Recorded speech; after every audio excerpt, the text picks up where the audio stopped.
Change the differential fluid. You want to get a container. I already dropped it out. It was going to be too dirty to do this with the camera here and everything.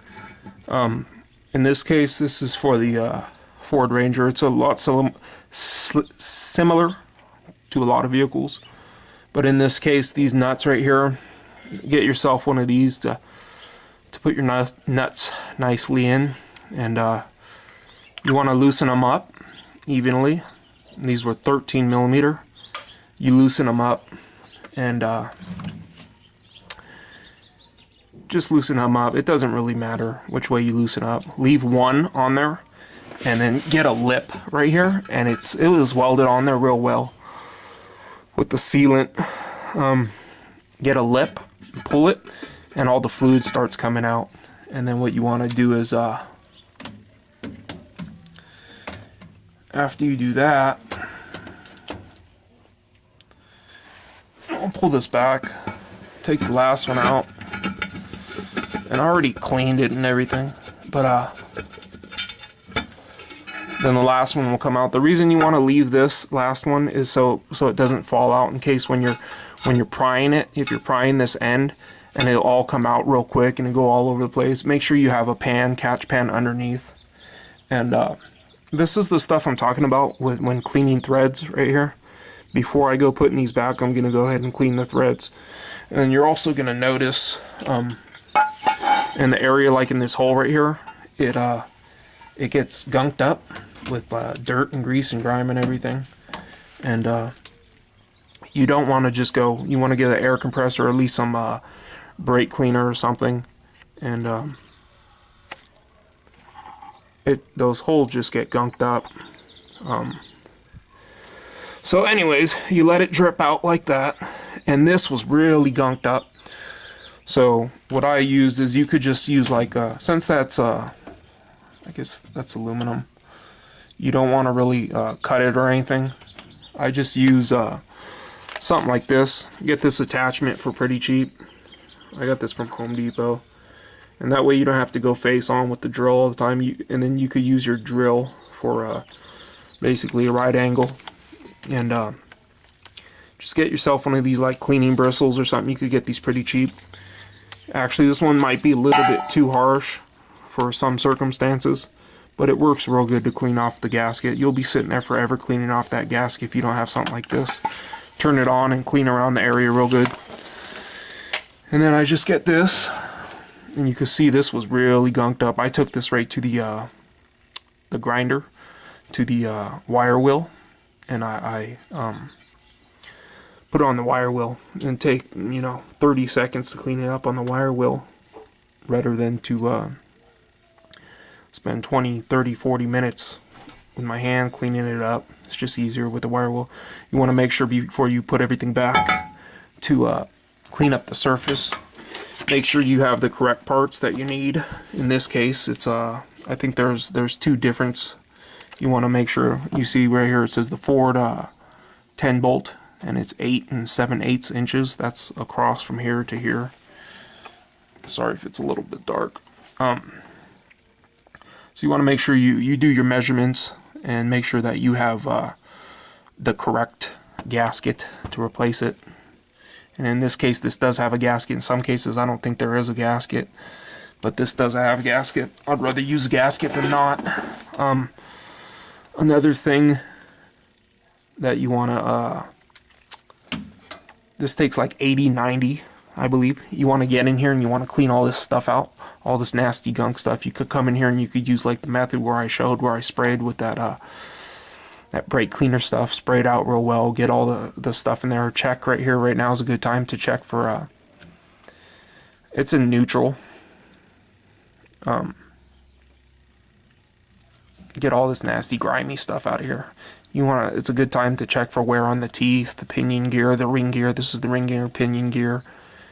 And also, I notice, I'll show you real quick. Give me a second. I noticed when I took the wheels off and I was taking off the rotor and everything. Well, I'll show you. I'll take you over there.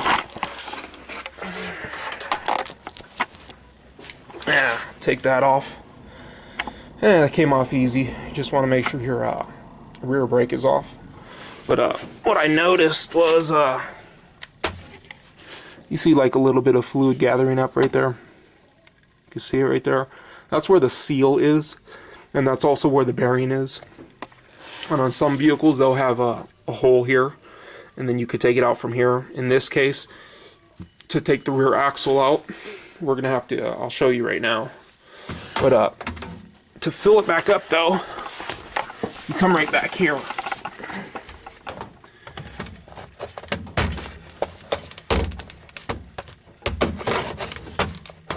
Right there.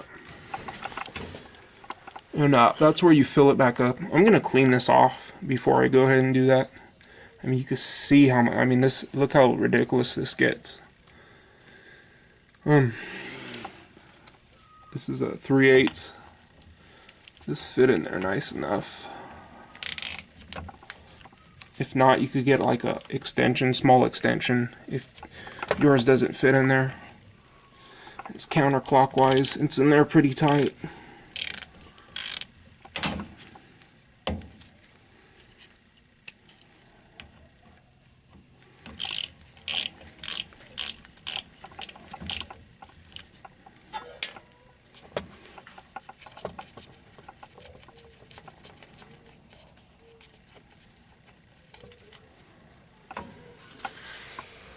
And that's where you're going to fill it back up, right there.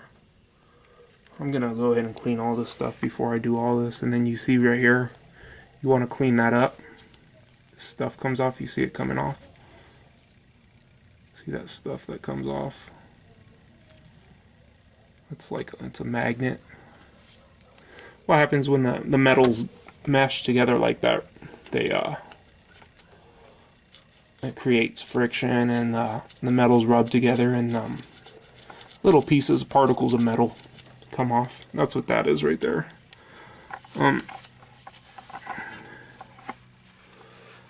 So that's where you fill it back up with, and you could get in here with a bottle and bring it down with the tube. You don't need any special tools, or you can, I mean, it's too much liquid really to go ahead and put the like the method I showed with the changing the brake fluid. If you do that method, it's just going to take forever. But there's a method I use though, that I've used in the past, is I get a bottle, like just a jug or whatever, and I'll put a hole in the top of the jug, and then I'll put a tube going all the way down to the bottom, just like a fish tube, and I'll put another hole at the top, and then I'll just stick an air hose. And when you turn the air on, it pushes down, and it just works as like an aerosol. It just comes up. Not an aerosol, it's not going to spray it like aerosol, but it pushes through the top, and then it pushes the pressure, and it'll push up. And then that's an easy method. You can make yourself something like that. Just get it in there however you could get in there. In this case, this takes like an 80-90 gear oil. But, and I'm not going to get into removing the axles right now. We are going to remove the axles so we could do the seal. But because the thing is, you're here right now, right? In order to take those axles off, you're going to have to take this off again. So if I just change this fluid right now, I'm just changing this fluid. If I change this fluid, change the gasket, and say, hey, you know what, I want to change the seal in 20,000 miles, then it's a waste of that fluid, because the fluid's going to last a lot longer than 20,000 miles. Trying to get this light in here. Oh, good. Let's see. Sorry. I'm going to eventually get one of those cameras that go on my head, because this shit's just like annoying. Sorry. To remove this though, to remove the axles, you got to, in this instance, you got to take off this cover. You got to take the cover off, and then you want to Yes. And you want to go to that right there. See that bolt sticking out right there? And that bolt holds this pin right here. That bolt's going to hold that pin. I can't get this to stay up here.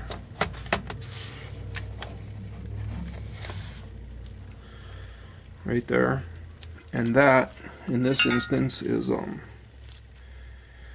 8mm.